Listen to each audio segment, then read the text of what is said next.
Hace 8 días empezamos una nueva serie. ¿Alguno se acuerda o puede mirar cómo se llama la nueva serie? En los zapatos de un rey. Y esta mañana, mientras decía qué zapatos me pongo, ¿por qué? Porque a veces hay algunos zapatos que me molestan por una cosita que tengo en un pie. Y entonces, hablando de cuando uno dice, me pongo en los zapatos del otro, eso no es fácil, ¿cierto? ¿Y por qué le dieron el título a esta serie de Los zapatos de un rey? El propósito de la serie, nos decía el pastor Fabián hace 8 días, es que conozcamos el modelo de liderazgo de Dios quien es el Rey Supremo, que gobierna sobre todo, y aprendamos de Él a liderar como sus hijos e hijas que somos, en los diferentes lugares donde Dios nos tenga en este momento o donde más adelante Él nos quiera colocar. Para cumplir este propósito, el pastor nos recordaba que en la Biblia, en las Escrituras, hay muchas figuras de hombres y mujeres que nos ayudarán con sus aciertos y sus desaciertos acerca del ejercicio de gobernar, contrastando las acciones de ellos con las acciones del Dios supremo y soberano. El título de la enseñanza de hoy es En los zapatos de un rey interesado. Y lo primero que yo me pregunté fue, ¿interesado en qué? Eso lo vamos a ver más adelante. Con eso los tengo un poquito atentos para ver en qué momento vamos a descubrir cuál es el interés del rey.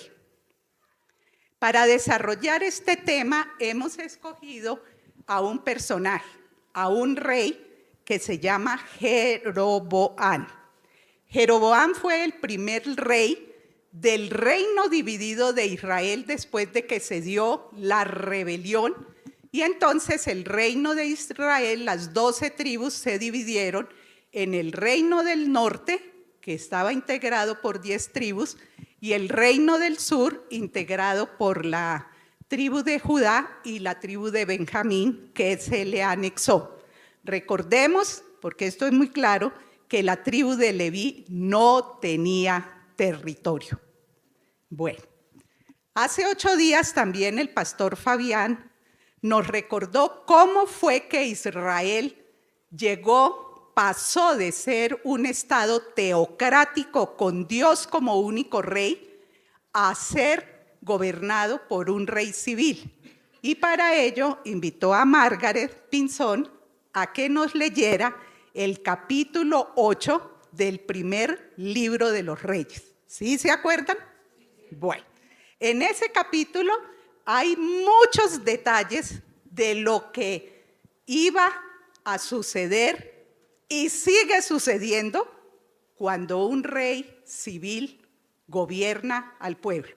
Y ahí nos hablaba de los impuestos, de los servicios, bueno, de muchas cosas que nos volvería a tomar el detalle de leerlos, pero eso fue. A pesar de que Dios le dijo a Samuel, vea, cuénteles todo lo que les va a suceder cuando tengan un rey, que fue pedido por ellos porque dijeron, nosotros queremos un rey como todas las naciones, para que nos juzgue como sucede en todas las naciones, pero a pesar de que Samuel les contó todo clarito y sin ningún borrón, qué era lo que iba a suceder cuando tuvieran un rey, ellos dijeron, pónganos un rey. Y Dios les pone un rey, y ese rey es Saúl. Después del rey Saúl viene el rey David. Después del rey David viene el rey Salomón. Estos 3 reyes gobernaron en su momento sobre todas las tribus de Israel. El llamado a cada uno de estos 3 reyes fue siempre temer a Dios, servir a Dios y no ser rebeldes a la palabra de Dios. Entonces ustedes me van a tener un tris de paciencia porque para poder llegar a Jeroboam vamos a tener que hacer un poco de referencia al rey Salomón, específicamente, con muchos detalles que quiero que estén muy atentos. El primer detalle: Salomón es el escogido por Dios para ser el rey de Israel, el sucesor de de David. Es él. Él es escogido por Dios en medio de todos los múltiples hijos que había tenido David. También es el escogido por Dios para construir el templo en Jerusalén, porque el templo no podía ser erigido, construido en cualquier lugar, sino en el lugar que Dios había escogido. Y ese lugar es la ciudad de Jerusalén, en donde está ubicada la tribu de Judá. Entonces, que sea muy claro el tema del templo, tenía que estar en Jerusalén. Antes de morir, David le recuerda a Salomón que Dios ha hecho un pacto con él, y en ese pacto le ha dicho que establecerá su reino en Israel a través de David, pero que para que eso se haga, David y toda su descendencia siempre deben observar la ley de Dios, temer a Dios, servirle a Dios y no despreciar su palabra. Esta era la ley que a través de Moisés Dios le había dado al pueblo. David se lo recuerda a su hijo. Salomón reinó, él le pide sabiduría a Dios, Dios le da sabiduría, pide sabiduría para gobernar al pueblo, Dios se la da, le agrada esa petición, pero además le dio riqueza y gloria. Pero vuelve y le recuerda: si tú me sirves, si tú me obedeces, si tú sigues en mis caminos, yo tendré siempre una descendencia para ti, por amor a David y a Jerusalén, la ciudad que yo escogí. Pero resulta que Salomón pues desobedeció. ¿Y qué pasó? Tuvo riqueza, más de la que Dios le había dado, porque se dedicó realmente a hacer plata, a comerciar con caballos y muchas cosas. Y en su vejez hay algo muy notorio. Todo esto ustedes lo pueden mirar en el primer libro de los Reyes. Es un buen ejercicio para mirarlo, porque hay cosas muy, muy interesantes y muy lindas que nos hablan acerca de quién es el Dios supremo y soberano y cómo Él va transmitiendo todo eso en su pueblo escogido. Resulta que Salomón, que al principio amaba a Dios, al final de sus días amó a una cantidad de mujeres que en la cabeza de cualquiera es como difícil. Uno dice, pero sí será cierto, 700 concubinas, 300 mujeres, y mi marido dice con una sola, ¿cómo hace ese hombre para tantas? Pues ese fue el grave problema de Salomón, darle gusto a todas sus mujeres, que eran mujeres extranjeras, mujeres que tenían otros dioses, que amaban y adoraban a otros dioses, y él, por complacerlas, entonces pues les construyó templos, erigió imágenes de Astartot, de Quemos, de Miloc, bueno, de cantidades de dioses, les hizo altares y de todo. ¿Y en qué terminó Salomón? Pues adorando él también a otros dioses y rechazando al Dios único y verdadero. Entonces, Dios, que ya empezamos a ver en qué está interesado, Dios el Rey soberano, le hace saber a Salomón que él ha pecado. Entonces, la primera, en lo que estamos viendo que Dios, el Rey soberano, está interesado, es en que nosotros conozcamos que hemos pecado y reconozcamos nuestros pecados delante de Él. Entonces Él le habla a Salomón y le dice: porque has hecho esto y no has guardado mi pacto, ciertamente arrancaré el reino de tu mano y se lo daré a tu siervo. O sea, de una vez Salomón sabe qué le va a pasar. Pero además le dice que esto no lo hará en los días de su reino, es decir, yo le dejo terminar su reino. ¿Cuándo lo voy a hacer? En el tiempo de su hijo.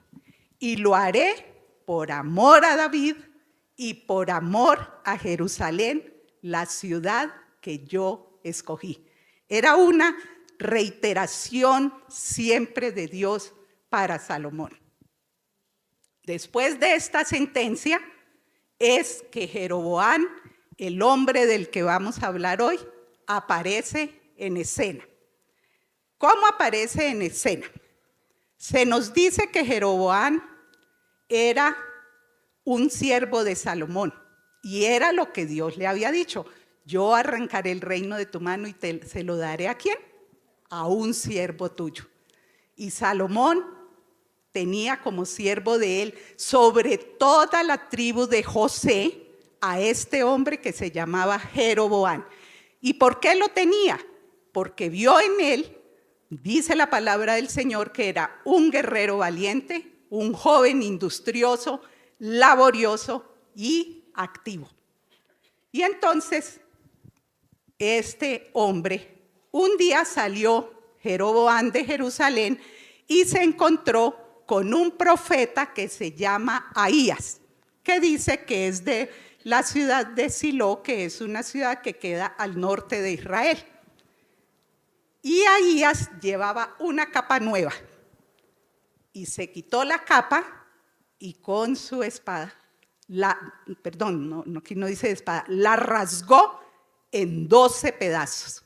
Y me llamó la atención porque era una capa nueva y era ¿por qué? Porque se iba a inaugurar una nueva época, una nueva era en el reino de Israel, en las 12 tribus. Rasgó esa capa y le entregó a Jeroboam 12 pedazos de la capa.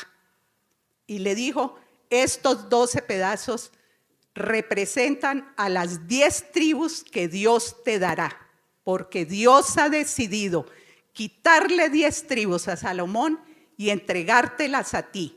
Pero por amor a David y por amor a Jerusalén, la ciudad que ha escogido para él, le dejará una tribu a Salomón. Y no lo hará en los días de Salomón, sino que lo hará en los días del hijo que lo sucederá. Un rey interesado en su pueblo, un rey interesado en sus súbditos, muestra siempre lo que quiere hacer y es fiel a su palabra. Es lo mismo que le dijo a Salomón, es lo mismo que en este momento le está diciendo ¿a quién? A Jeroboam. Acuérdense que el tema no es Salomón, el tema es Jeroboam. O sea, la misma razón que le da a Salomón se la está dando a Jeroboam. Pero también le dice el profeta, ¿por qué va a hacer esto? O sea, la razón por la cual le va a quitar ese reino y se lo va a dar, se lo da clarito a Jeroboam. Esto lo hace el Señor porque Salomón lo ha abandonado y ha adorado a los abominables dioses Astoret, Quemos, Moloc y otros tantos, y no han andado en sus caminos para hacerlo recto ante sus ojos y guardar sus mandamientos como lo hizo David. Es decir, en este momento Jeroboam no solamente sabe que va a tener una tribu de un reino de 10 tribus, sino las razones por las cuales las va a tener, ¿cierto? Sí les está quedando claro el relato. Bueno, le dice además que no le quitará eso en los días de él, vuelve y se lo repite, sino en los días del hijo que lo sucederá. Y vuelve y le dice, le entregaré, te entregaré, vuelve y se lo repite. Mire, todo esto ustedes lo pueden leer en el primer libro de los Reyes, en el capítulo 11. Ahí pueden leer todo esto que yo les estoy diciendo. Y vuelve y le dice, para que mi siervo David tenga siempre una lámpara delante de mí en Jerusalén. Es decir, siempre habrá un reino sentado en el trono de Judá por amor a mi siervo David, porque Dios hace honor al pacto que ha hecho con David de prolongarle y de darle una casa firme donde siempre haya un rey sentado en su trono que sea descendiente de David. O sea que un rey interesado tiene razones claras y precisas para que sus súbditos actúen. No está sobre supuestos ni sobre cosas, sino con la integridad de su palabra. Yo le dije esto a David, yo se lo cumplo. Ten la certeza, Jeroboam, de lo que voy a hacer. Pero además, vuelve y le repite a Jeroboam las mismas razones de obediencia, de temor a Dios y de amor por su palabra que le ha dado a Saúl, a David y a Salomón. Vuelve y les dice lo mismo. Si tú andas en mis caminos, si tú guardas mis mandamientos, si haces lo recto delante de mí, yo cumpliré la promesa que le di a David de constituir de tu reino, Jeroboam, una casa firme. Y se lo dice en estas palabras: yo estaré contigo y te edificaré casa perdurable como la que le edifiqué a David, y yo te entregaré a Israel. O sea, Jeroboam, ¿cuántos de nosotros decimos, Señor, si tú estuvieras sentado aquí y me hablaras clarito? ¿Sí le sucede? ¿Cierto que sí? Pues eso lo hizo con Jeroboam. Se lo dijo clarito: yo estaré contigo y te edificaré casa perdurable como la que edifiqué a David, y te entregaré a Israel.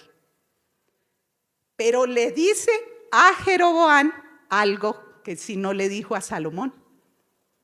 Le dice: afligiré a la descendencia de David a causa de esto, pero no para siempre.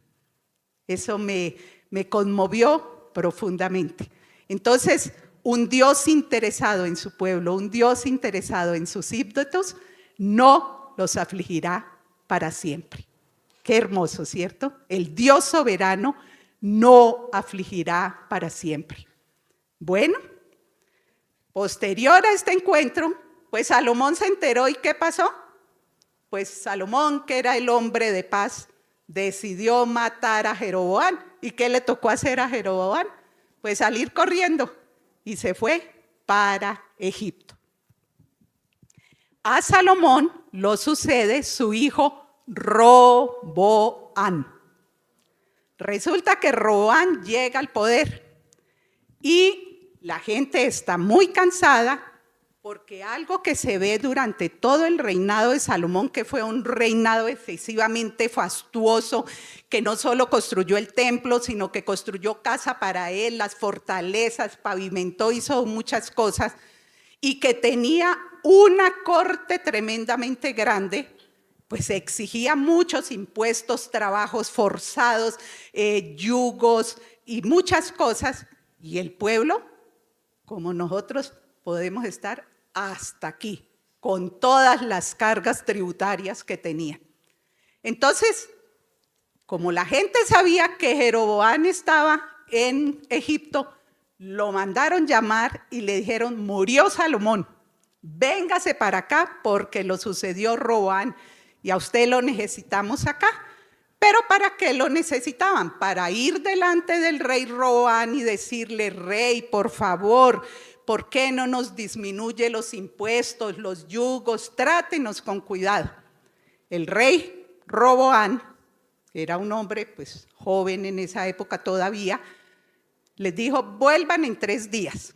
Y a los 3 días Él fue y consultó con los ancianos y los consejeros del rey Salomón.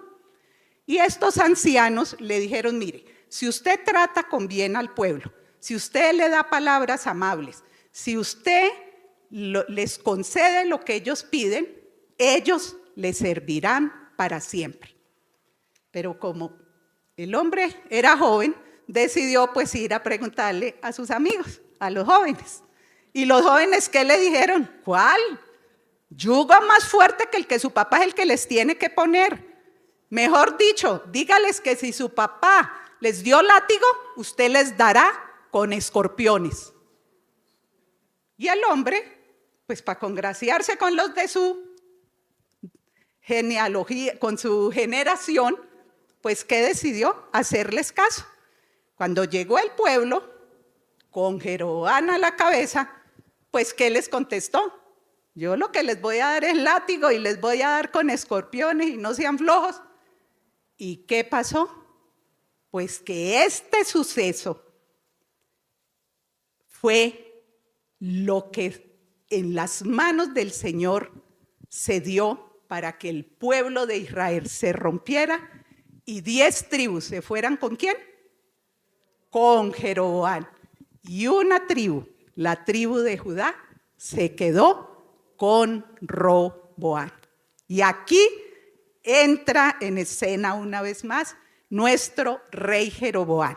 Yo los invito a ponernos de pie y a leer la palabra del Señor en el capítulo 12, el versículos del primer libro de Reyes, capítulo 12, los versículos 25 al 33.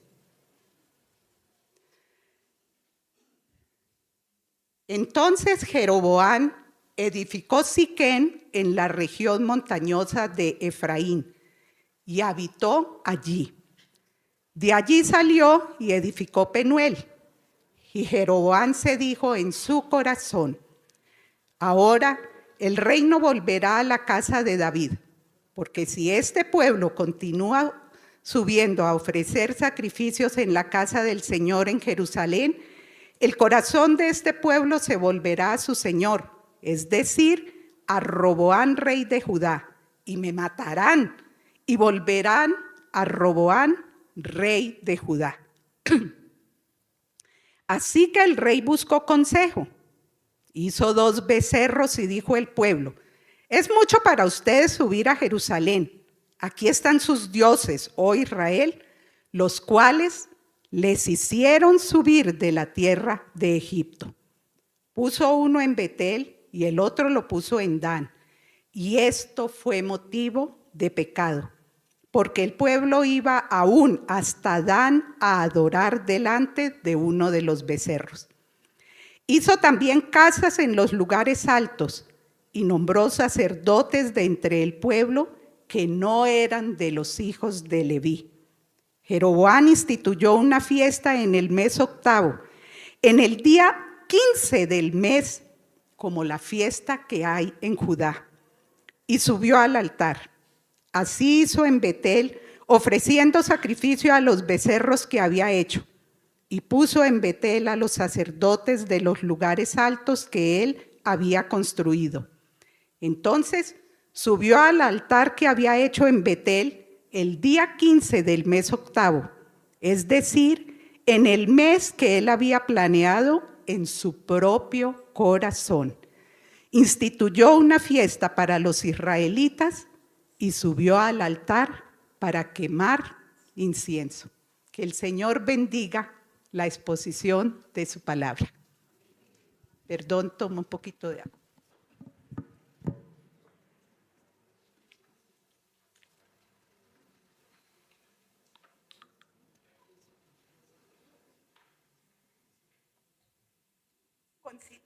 Consideraba yo que era necesario hacer este recuento porque ya entrar directamente en este texto no nos iba a quedar tan claro por qué es lo que sucede.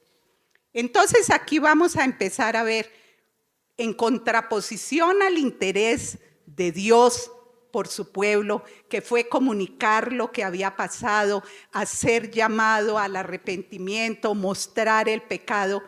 Este rey, su interés primordial fue aferrarse al poder.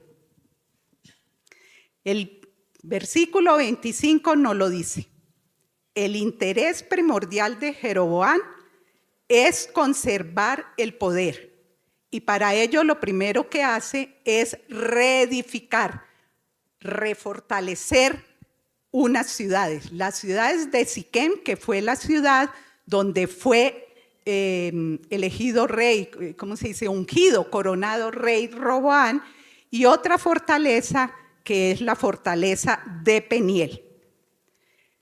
A él se le olvidó que la fortaleza estaba en Dios, que la fortaleza no estaba en ciudades fortificadas, sino que la fortaleza estaba en las reflexiones que él se hacía en su propio corazón.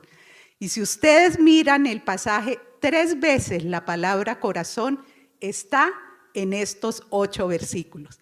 Lo que pensó él en su corazón, lo que pensó que sucedería en el corazón del pueblo y lo que él se inventó en su propio corazón. O sea, que él cree que es él el que tiene la última palabra. Él cree que es él el que puede fortalecer ese reino. Jeroboam no se ancla en la palabra que Dios le ha dado y se deja llevar por los dictados de su corazón. Además, se deja dominar por sus propios temores. Es que si ellos van a Jerusalén a adorar, entonces se entregarán al rey Roboam, ¿y qué me van a hacer a mí? Me matarán.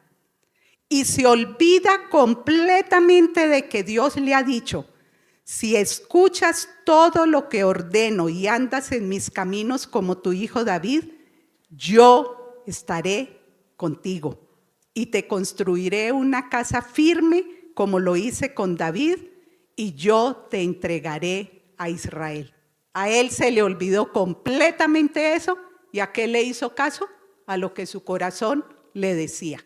Y se dejó llevar por sus temores. El interés primordial de David por conservar el poder lo lleva a eso, a creer que tener ciudades fuertes es lo que lo va a hacer a él poderoso y lo que va a mantener en el reino. Entonces vuelvo y les digo, su interés no era anclarse en la palabra de Dios, sino creer los dictados de su corazón. Y se olvidó por completo lo que Dios le había dicho: yo estaré contigo. El interés de Jeroboam por conservar el poder sobre algo que ya le había sido entregado, porque es que Dios ya se lo había dicho, ya lo había visto, ya estaba con estas 10 tribus, lo deja a llevarse por cosas que no eran las que Dios quería. Y entonces, ¿qué dijo?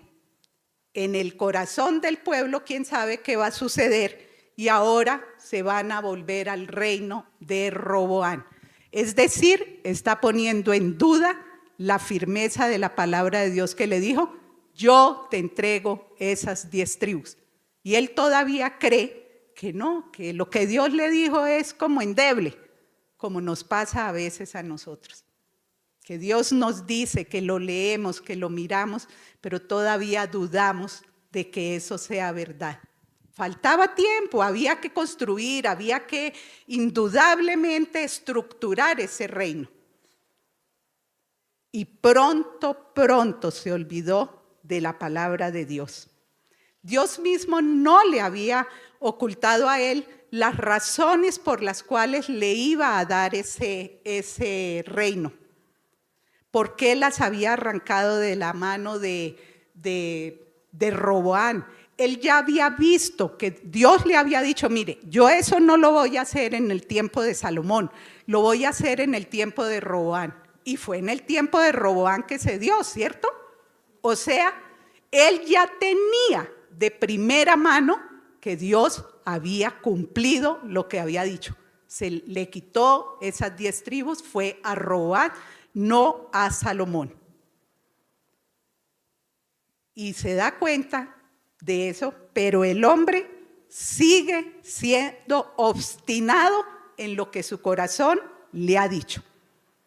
Entonces, el interés de este rey por el poder lo lleva a poner el culto al Rey Supremo, el culto a Dios, al servicio ¿de qué? De la política y de sus deseos e intereses de poder.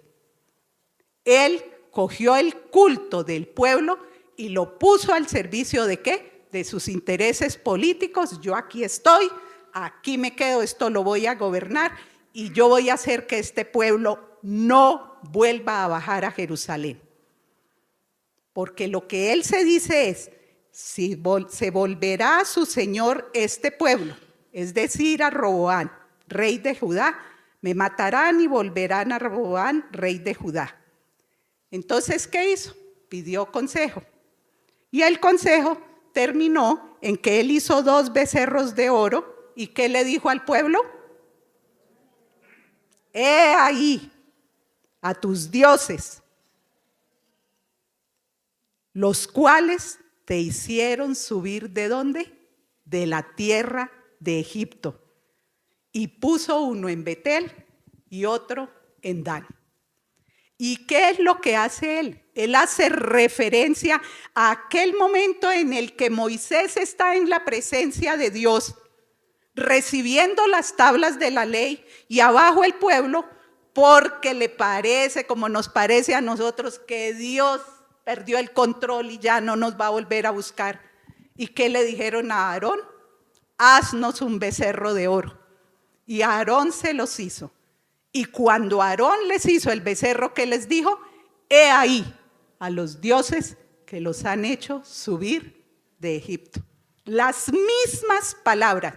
O sea, que Jeroboam desecha la palabra de Dios, pero escucha la palabra que no es cierta. ¿Por qué? Por el interés de este rey de mantenerse en el poder. Jeroboam sabe que el único lugar, por eso les dije que pusieran mucha atención, el único lugar a donde el pueblo podía ir a adorar era ¿a dónde? Al templo. ¿Que dónde tenía que estar? En Jerusalén. Y entonces, ¿ahora qué hace? Le impide al pueblo que vaya a adorar al único Dios verdadero, les pone una talanquera y ustedes se quedan a adorar aquí. ¿Por qué? Porque me da miedo que ustedes me lleguen a matar a mí por eso. Entonces, esto lo lleva a construir eso.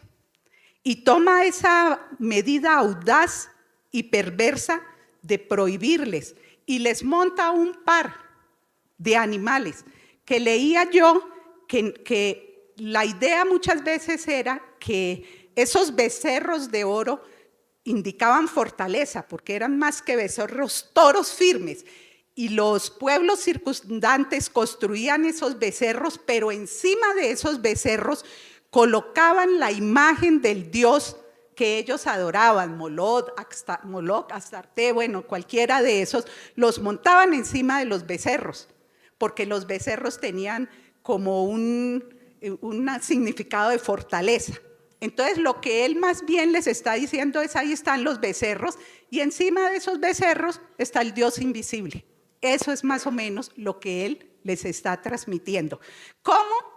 Digamos, desdibujando. Dios es invisible, a Dios no lo vemos, pero Dios está. Y es que Dios le había dicho, escogí este templo para poner mi nombre. Y ellos allá dentro del templo, ellos no veían a Dios, pero sabían que la gloria de Dios estaba en el templo.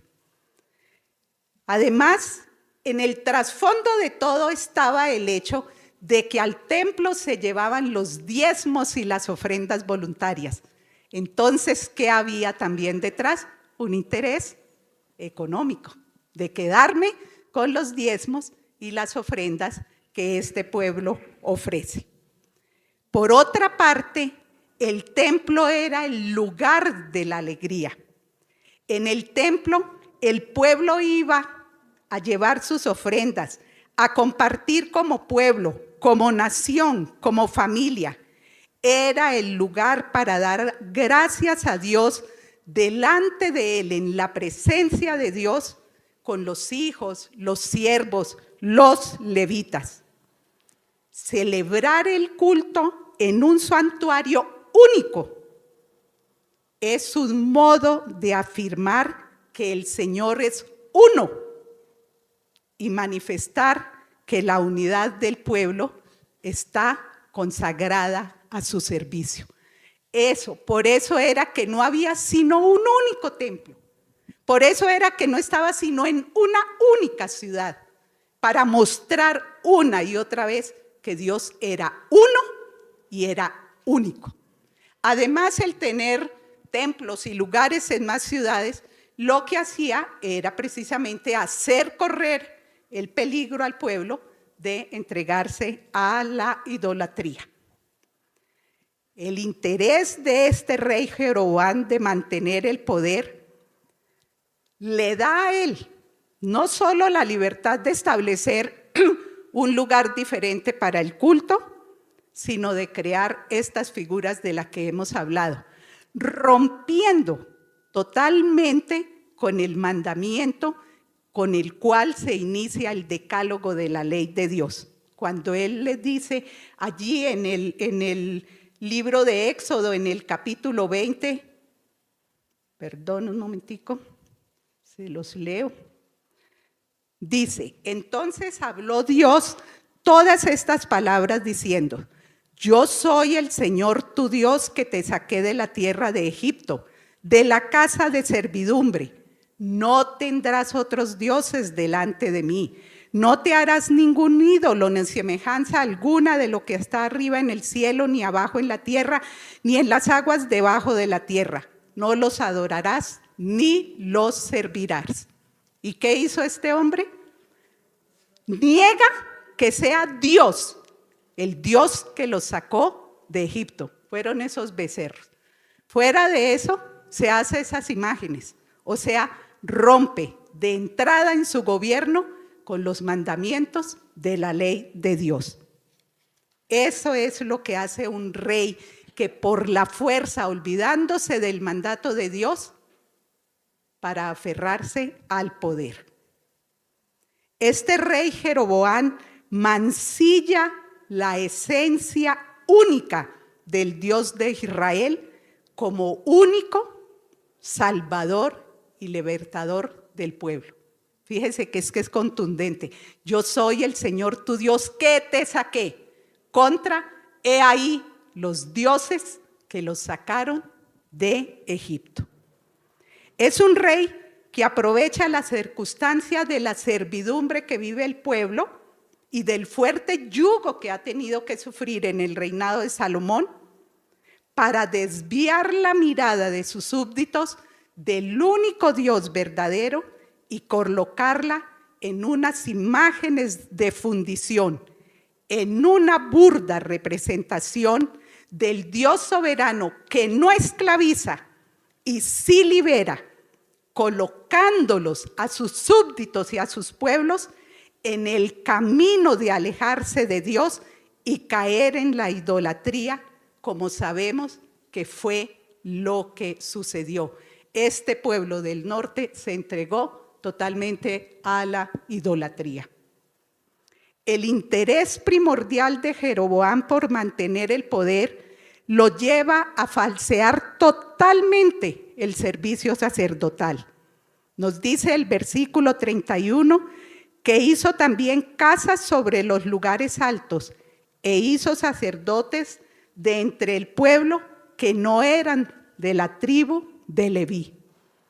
La paranoia de este rey por el poder lo llevó a desdeñar, a despreciar la elección que el Señor Dios de Israel había hecho de aquellos hombres que serían sus sacerdotes, los de la tribu de Leví y específicamente los de descendientes de Aarón.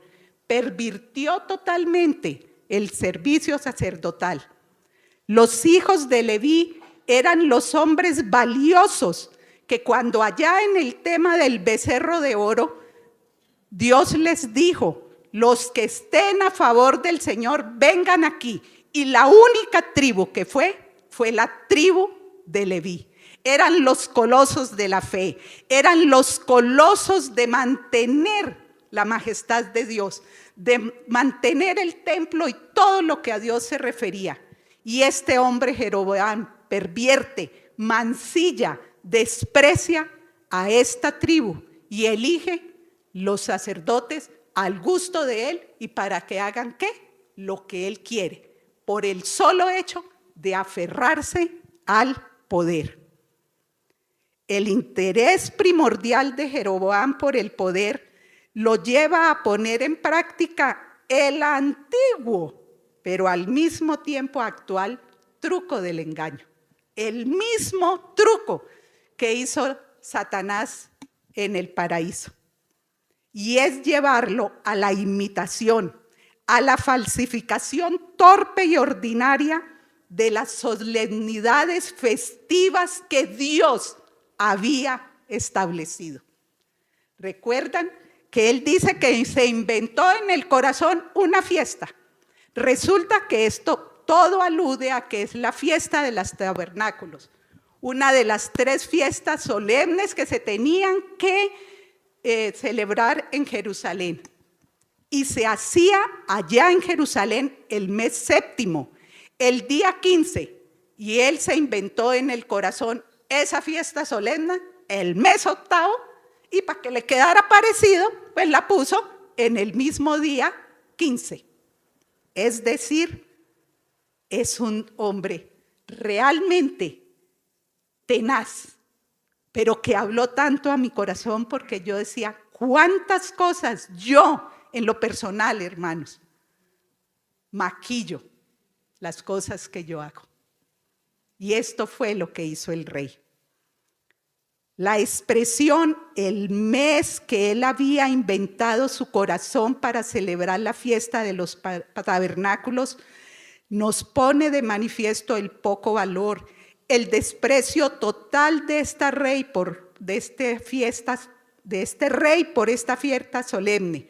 Era la fiesta en que ellos construían, la llaman también la fiesta de los tabernáculos, de las enramadas, que ellos construían con ramas de palmera y cosas para recordar que habían habitado en el desierto y que del desierto el Señor los había llevado a la tierra prometida. Y este hombre hace algo inicuo con esta fiesta y la pone a su antojo. Era una fiesta en que, una vez más, dice la palabra del Señor, en la que el pueblo se reunía con su hijo, con su hija, con su siervo, con su sierva, con el levita, con el extranjero, el huérfano y la viuda, con el propósito único de agradecer al Señor por todas las bendiciones que habían recibido de parte de Él y estar verdaderamente alegres, porque la alegría verdadera la estamos cuando en gratitud adoramos a Dios por todo lo que Él nos ha dado. Todas las consecuencias y los desaciertos del rey Jeroboam fueron nefastos para su propia descendencia, que fue arrasada completamente. Ustedes pueden seguir leyendo el capítulo 14, el 15, hasta ver cómo fue asesinado todos hombres y mujeres de la casa de Jeroboam, a un rey al que le habían prometido que si él se mantenía leal al Señor, tendría una casa firme para su descendencia. Y no fue solamente nefasta para su descendencia, sino para todo el pueblo de estas 10 tribus del norte que terminaron exiliadas en Asiria. En la práctica, hermanos, esto se los voy a escribir porque fue lo que el Señor me habló. Nosotros como hijos de Dios no podemos caer en la trampa de la utilización de nuestra fe para fines políticos. Nuestro deber sí es aportar con integridad, sencillez y humildad los principios y valores que nos ha enseñado la Escritura continuamente. No debemos dejarnos llevar por lo que nuestro corazón nos dice, por razonamientos infundados que nos apartan de la fidelidad y la integridad y la sinceridad con la que Dios nos habla. Debemos comunicar a quienes están bajo nuestro liderazgo la buena nueva del Evangelio, con humildad, con bondad, con amor, orando para que Dios, quien gobierna sobre toda criatura, corra el velo que cubre sus mentes y sus corazones y los lleve a aceptar a Cristo como su Señor. Orar, orar y orar por nuestras autoridades religiosas y civiles, por sus consejeros, dejando de lado nuestros prejuicios, nuestras ideologías propias, porque esto es lo que Dios quiere. Y así podremos vivir quieta y reposadamente en toda piedad y honestidad. Es lo que el Señor nos pide en la primera epístola del apóstol Timoteo, del apóstol Pablo a Timoteo. Oren por las autoridades, porque esto es bueno y agradable delante de Dios nuestro Salvador. Esta es la historia de un rey interesado en aferrarse al poder. Pero nosotros en contraposición tenemos un Dios, un rey soberano interesado en nosotros, interesados en el ser humano. Los desaciertos de este rey, y es que se los quiero leer como lo escribí, que por su interés primordial de aferrarse al poder y por temor a morir si sus súbditos iban a Jerusalén a adorar en el templo al único y verdadero Dios, inevitablemente me llevan al Señor Jesucristo, al Hijo de Dios, al Rey de Reyes y Señor de Señores, quien declara a sus discípulos que le es necesario ir a Jerusalén y padecer mucho de los ancianos, de los príncipes, de los sacerdotes, de los escribas, de los maestros de la ley, y ser muerto y resucitar al tercer día. El Señor Jesucristo, quien enérgicamente rechazó el consejo que le dio uno de sus discípulos, Pedro, que cuando oyó que el Señor Jesucristo les decía eso, le dijo: ten compasión de ti, esto no te puede suceder. Y el Señor Jesucristo enérgicamente lo rechazó diciéndote: apártate de mí, Satanás.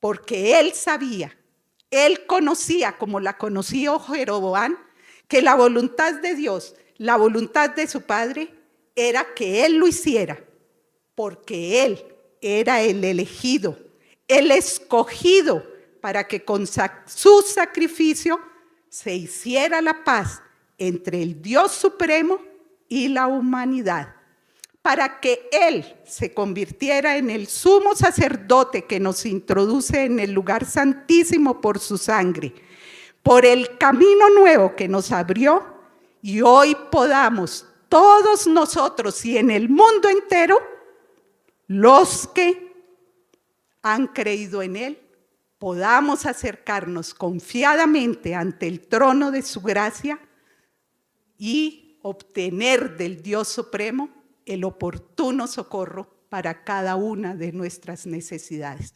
Este es el contraste entre el Dios interesado en sus súbditos y el Dios y el rey interesado en sus súbditos y el rey interesado en aferrarse el poder. Porque el primer interés del Rey Supremo es el pueblo. Y notemos aquí algo que me pareció lindo para terminar esta enseñanza, y es que Dios le había dicho a Jeroboam: castigaré a la tribu de Judá, castigaré a los descendientes de David, pero no para siempre. En Cristo se cumple esa promesa, porque Cristo se ofrece por nosotros, y cuando nosotros acudimos a Él, somos perdonados para siempre. Si Cristo se niega a venir a este mundo, si Cristo se niega a ir a Jerusalén, a morir en la cruz, nosotros no hubiéramos tenido perdón, salvación y vida eterna.